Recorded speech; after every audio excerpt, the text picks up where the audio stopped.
Hey everybody, wasn't planning on making a video today, but we're driving back from Atlanta up home, coming into Blairsville, Georgia. Just thought it was really pretty seeing the snow line on the top of the mountains over there.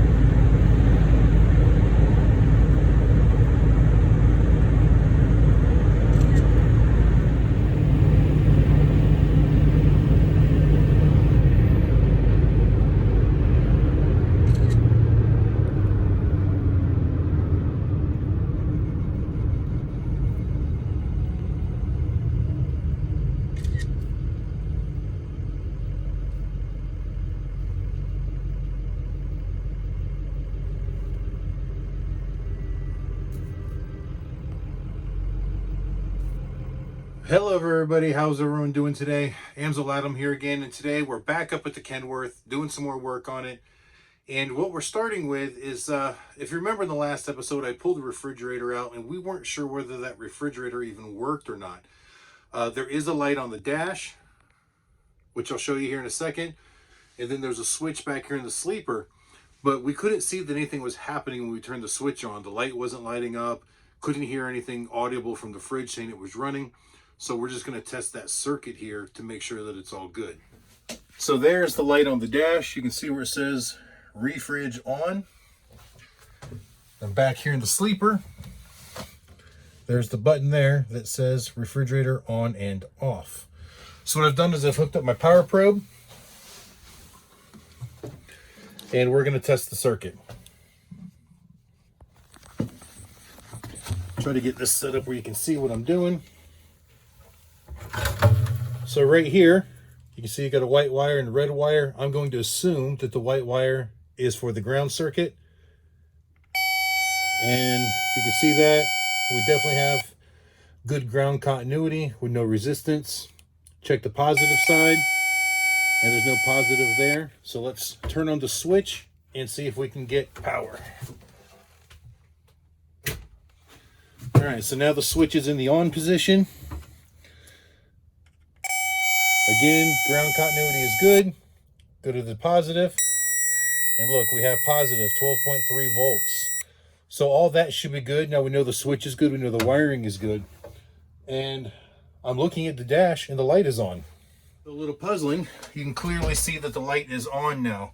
Now when the refrigerator was installed, the light was not coming on. So that light not coming on when the refrigerator is installed, that would lead me to believe that maybe there's something wrong with the refrigerator and it was causing a fault in the circuit, maybe to trip a circuit breaker or something like that. So we're going to have to go test the refrigerator as well and see how that works out. But at least the circuitry here in the truck is good. So if that refrigerator is bad, it should be as simple as just buying another refrigerator, putting one in here, and then we'll have that operational. Now, the other day when we were filming, pulling out the carpet and whatnot, I had already removed the refrigerator and taken it home. So it's actually at the house. So when I get home, I'll test that. When I took it home the other day, I sprayed it down with a bunch of Clorox cleanup and hosed it all out so it's not so yucky and nasty. So I don't want to go any further trying to clean it up until I know that the thing's working and know that it's useful. Otherwise, I'm just wasting my time on it. All right, everyone. So as you saw in that last little clip there, once I got the refrigerator removed from the truck, I went back up the next day with the power probe and I tested everything, and I've got a really good ground at the refrigerator plug. I've got a good power supply at the refrigerator plug. And when the switch was on, I had a good voltage signal there as well. And I noticed that when I did that, the light on the dash still turned on, which wasn't turning on before. And the only thing I had done to the circuit was unplug the refrigerator. So my first thought was that the refrigerator was not working. So I came back to the house later and I took my power probe and I actually induced power to the refrigerator through the power probe using the power probe's ground and its power supply, and the fridge kicked on and ran. Now I have to sit there and hold the button, so I couldn't leave it for an extended period of time. However, the circuit breaker on that power probe is pretty sensitive, and if there was a problem with it, I would have thought it would have tripped it right away. So I can't explain why the switch and the light were working in the truck.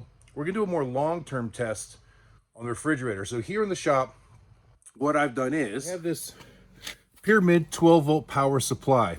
So this allows me to plug into the wall and it'll put out the 13.8 volts in order to run any type of automotive accessory that runs on 12 volt.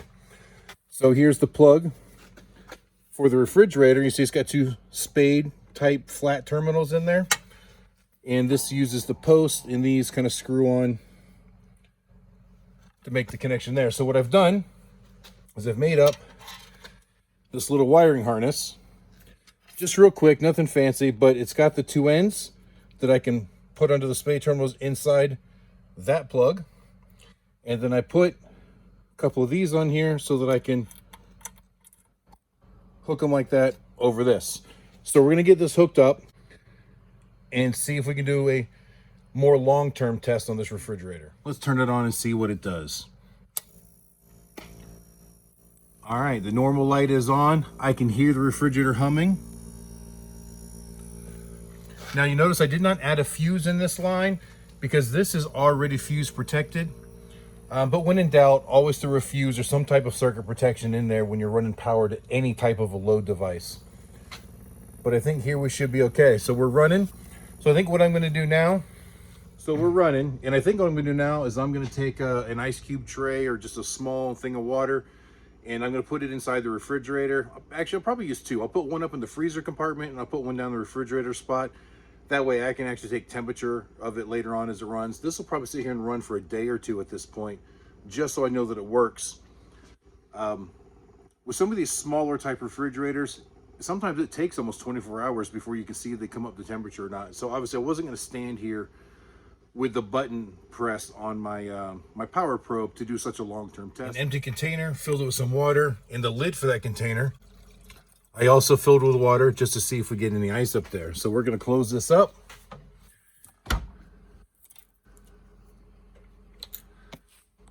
And now we just wait. Now, one thing that I did notice is that when I first supplied the power to the refrigerator, got a good solid hum out of it, like it was doing something just like it did when I was using the power probe to supply power to it. But as I was putting the water in the containers and putting it inside, it stopped humming. So I don't know what the cycle procedure is for that fridge, so we're just gonna leave it hooked up and see what happens. It may not work, it may work, I just don't know. Well, I'm a little bit impressed here, actually. It's only been about maybe 3.5 hours. And as you can see, it's not frozen solid, but it's freezing. I can see some ice built up on the tray. The water feels pretty cold.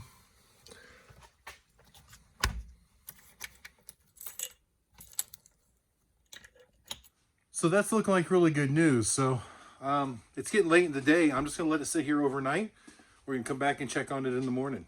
All right, everyone, it is now the following day. So let's check out and see how well this thing did. So I'm looking in here. All right, that is iced up, solid as a rock. No doubt in my mind that that's working. And our water, oh wow. Our water is just about frozen as well. I don't think it's frozen solid. I see an air bubble moving around in there.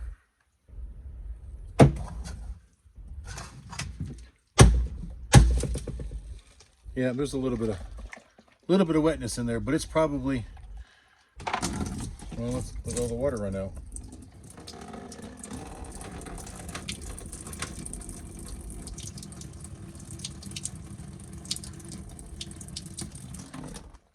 All right, so it looks like it's about halfway frozen.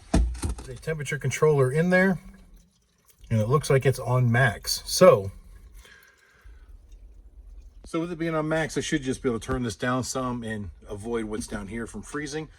If not, at least we know we can use the whole thing as a freezer if we chose to. So I think that's going to conclude the test on this. I'm going to call it good for now, and I'll do a better cleaning on it. I'm going to disconnect it from the power source, and then when we're ready, we'll just simply reinstall it back into the truck. All right, everybody, I'm back up here on Project Kenworth again today.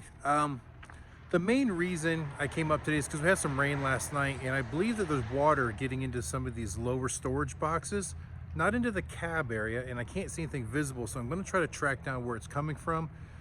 Don't know that I'll succeed, but let me show you what's going on. So this is the passenger side cargo box, and you can see I've got some standing water in here.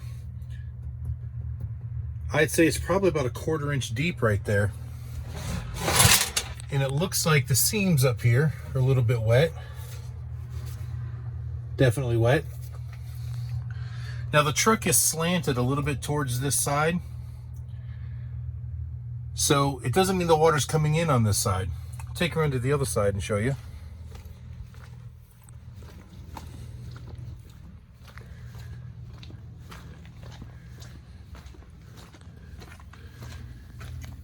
In here is relatively dry, but if I look back in this corner pretty good, there is definitely some dampness there. In theory, this will be the higher side. So I don't know if maybe it's coming from that window up there, coming from the sleeper door. Just not sure. Now on the inside of the truck, of course, we've got this rear window, and in this area here, which is space where the heater box is, and it goes from storage compartment to storage compartment. And there's definitely a little bit of water on the floor down here. So I thought potentially this back window could be it also, but I just pulled this piece of insulation out. In the back of the insulation is completely dry, except for the very bottom edge that sits in the track down there. So that leads me to believe that it's most likely not this rear window leaking. If it was, the water would be up on the wall and it would be in this insulation. I'm thinking it's coming from that side, and I just went up and checked that that window was not absolutely closed all the way. I guess that the lock mechanism is slightly broken on it. I don't know how well you can see that, but there should be a lock mechanism, and right now I've got it seated, but I think before it wasn't. If you look over here, you can see more of this lock mechanism that would allow that window to open and close. So I'm wondering if it was just, if it may just be because that window wasn't all the way closed, allowing some water to get into the window track and maybe back up, run down the wall, because that back corner there is where I'm seeing some of that wetness. So now I think I've got that completely closed up. I'm going to dry out this water, and I guess we'll just have to wait till the next time it rains, and if there's no problem, then it was just as simple as that. If not, we'll have to dig a little bit deeper. Too much standing water in there. I drilled a small hole in that far back corner just to let that water drain out, get rid of the puddling. That way, if there is a continued leak, we're not just holding water in here. Just about a 1/4 inch hole, nothing real big. Another thing I'm going to do is I'm going to pull these panels right here off of both sides. There's some wiring and some air hoses that I want to be able to get to underneath there. And no matter what, they've got to come off when it comes time for us to paint the truck anyways. So I'm going to go ahead and pull these two panels off of this side right now, and we'll probably just leave them off until the paint job is tough, just because they're kind of rusty, but all in all, they came out good. These I've broken loose, and hopefully this is all that holds it on. It's all that I can see. Just a matter of whether I can pull it out from behind that step or not without having to remove another panel.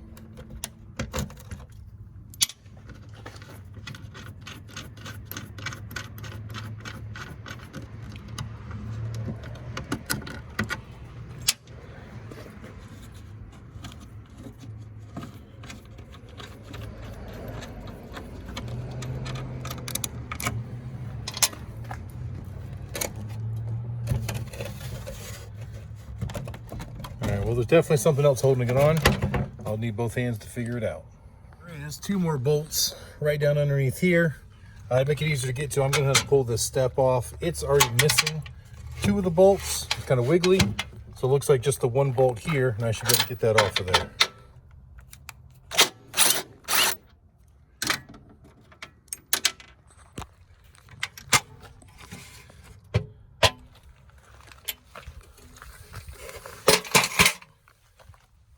All right, now that'll give us the room to get to those bolts. Bolts are all that was left holding it on, other than the block heater cord. But it looks like I can push in this button here and hopefully pull this out. Yes. So now the panel is no longer tethered, and we just let that hang there for right now. So here's what it looks like up here underneath. So you get a couple hoses here, not connected, I know it goes to, but I noticed like this red wire I just don't like the way this is routed. It needs to be encased in a better conduit and tied up better. This is also going to give us better access for cleaning when we do go to pressure wash this truck and clean everything out down here. All right, let's go to the other side. All right, everybody, this side, the procedure was pretty much the same. The only problem I really ran into is there's this bolt right here in the center of the step, and it goes into a captured nut, more like a riv nut actually. And when I'm turning this, the entire riv nut is turning. So I was unable to get that bolt out. I'm gonna have to try to find a way to reach up there with a pair of channel locks or maybe vice grips to hold that still to get it out. And unfortunately, I don't have a pair of vice grips with me today, but I was still able to get the panel off. It just took a little bit more finagling to maneuver it through this area, but now here you can see this side. Looks like you got an air horn set up. This one we just zip tied in there. Not the best mounting, but I guess it works. You can see the exhaust system and some more of the wiring. Now, one of the reasons I wanted to get those side panels off of there was so that I could get to the air lines that went to the seats that I took out the last time I was up here. The fittings had fallen down into the hole and I couldn't get them from the top and couldn't reach them from the side without those panels off. So now I've got them sticking up. So now with both of the fittings sticking up, what I can do is take an air line and loop it from one to the next. That way I don't have an air leak when I go to start the truck up. The way it is right now, if I'm to run the truck, I cannot build enough air pressure to be able to release the parking brake. And if I can't release the parking brake, then I can't move the truck without having to cage the brakes and tow it, and that's just a big hassle to do. Not only that, but then the air brake system wouldn't work if I wanted to stop it. So this will just be a temporary thing so that I can move the truck around while we're still working on it until we get the interior put back in and the seats put back on. Put back in. And then those airlines can go back to their original destinations. All right, guys, so now I got some excess hose plugged into here, and I just looped it from one side to the other. That way there's no air leak. It'll hold pressure, I hope. Now we should be able to start the truck and run it. That way if we need to move the truck, we can, but that's also going to come in really handy on the next step. Let me tell you what we're doing there. So one of the big issues that I'm aware of that we're going to have with this truck, try and get that sun out of there, is that we don't believe that both of the final drives are the same gear ratio. So from what I understand, the front drive axle has a 373 gear ratio, and the final, or the second drive, it actually failed a couple years ago, and at the time all they could find was a third member that had a 411 gear ratio in it. And I guess this worked fine for them, but I don't want to be in a position where I need to use both axles and the ratio is not matched, because you can actually do some damage inside if you get too much traction in that situation. So I found a tag on the rear axle that says it's 411, so I'm pretty confident that's what it is, but I cannot find the tag on the front axle. I can find the tag for the axle housing, but not for the actual third member with the power divider to tell me what the gear ratio is. So what we're going to try to do is jack the truck up, get all 4 sets of wheels off of the ground, and then lock in the differential so that they all turn together, and then I can measure drive shaft rotations with tire rotations and get a pretty close ballpark of what it is without having to actually disassemble the third member. So just to show you, you can see where the front drive shaft comes into here. This is what's called a power divider. Normal driving, you only use one of the rear ends. So the power flows through the drive shaft, through the rear end, into the second drive shaft, and all the way back to the second drive. Going down the road, only the second drive really powers the truck.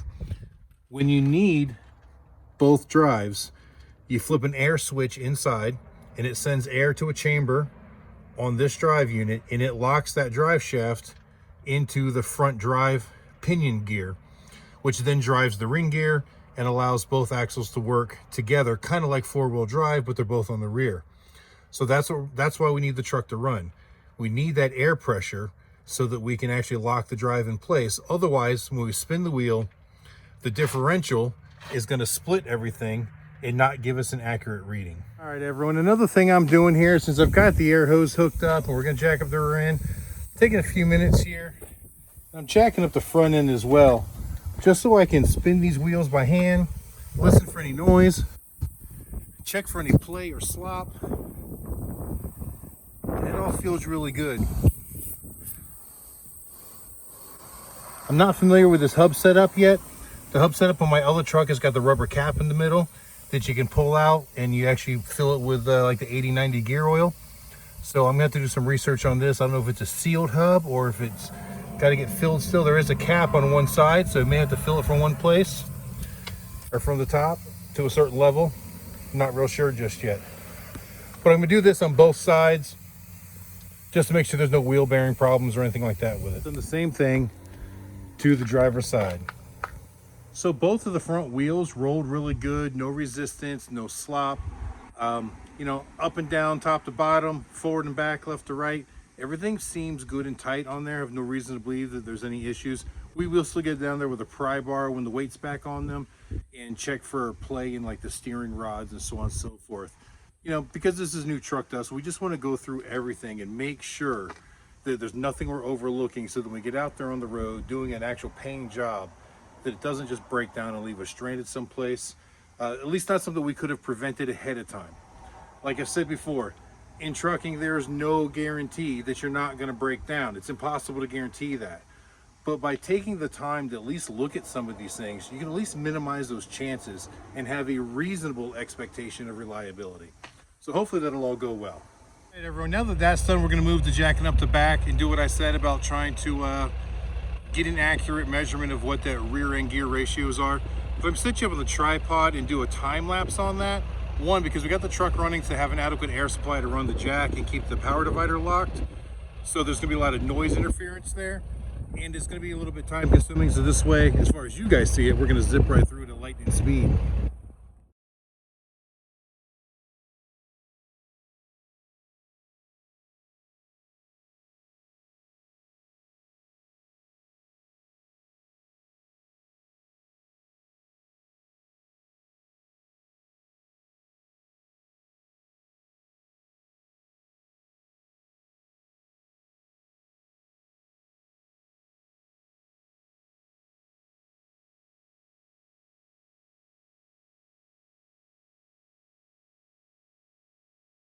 Hey guys, so as you saw there, we did what we said we were going to do, and we got a good confirmation on the rear drive that it is 411. You know, we marked the tires, we marked the drive shaft, we counted the revolutions, and what we had to do was spin the wheels on both sides of the truck at the same time so that it didn't lose its, for lack of better words, its momentum through the drive shaft, through the differential for the two sides.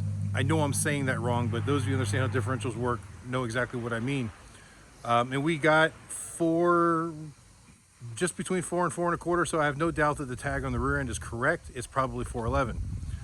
However, the front one is giving us more trouble because of the power divider. There's basically two sets of spider gears in there. There's a differential in the power divider, and then there's a differential in the rear end housing itself.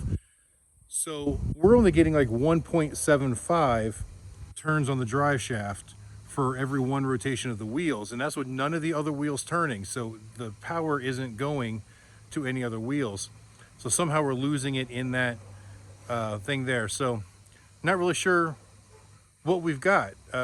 We found a spot on the side where I think maybe there used to be a tag on there. You can see like a silicone residue and like it's just come off. So I don't know what our next step is, but we're gonna figure it out. All right, everybody, I'm just thinking out loud here, and I don't know if I'm correct or not, but like I said, there are two different differential type setups in that front rear end. One in the power divider assembly that transfers the power from the front drive shaft to the rear drive shaft, and then one in the actual ring and pinion assembly that splits the power between the left side of the drive axle and the right side of the drive axle. So we're getting about 1.7, 1.75 turns out of that drive shaft for every one rotation of the tires. So we're spinning both sets of tires at the same time, the left and the right, at a relatively even speed. Now, it's hard to do it exactly perfect, so I know this isn't an exact science the way we're doing it, but we're trying to avoid the whole having to pull the assembly apart to get it. So doing the math, if we're losing 50% of our drive line movement because of that second differential, at a 1.7 or 1.75 rotations on the drive shaft, if you double that, that would be around 350 to 355. which would be a very common rear end that could have come in this truck. I think what we're gonna do is run the VIN number and see what Kenworth put in it originally, and if that matches up, we might get lucky. The owner that we bought the truck from thought that it was a 373, and then when he replaced the second drive, because it actually sheared teeth off of the pinion gear, I'm sorry, off of the ring gear, not the pinion gear, all they had available was a 411, so that's what they threw in there. But he thought the front was 373, and I'm just trying to verify that. I don't want to just go guessing at a rear end and then find out that we were still wrong. So I'm leaning towards 355, which is a very common rear end to put in a truck.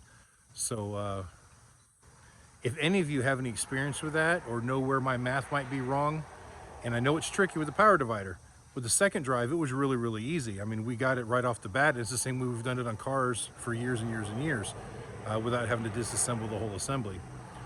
But if anyone has any advice on that or knows a better way to figure this out with the power divider on there without having to take the third member and the power divider out of the rear end, please let me know. We're losing light, sun's going down, so I think it's going to close out this video. So I hope you liked it. Please like, share, and subscribe. And until the next time we see you, keep those engines running. Keep those engines running.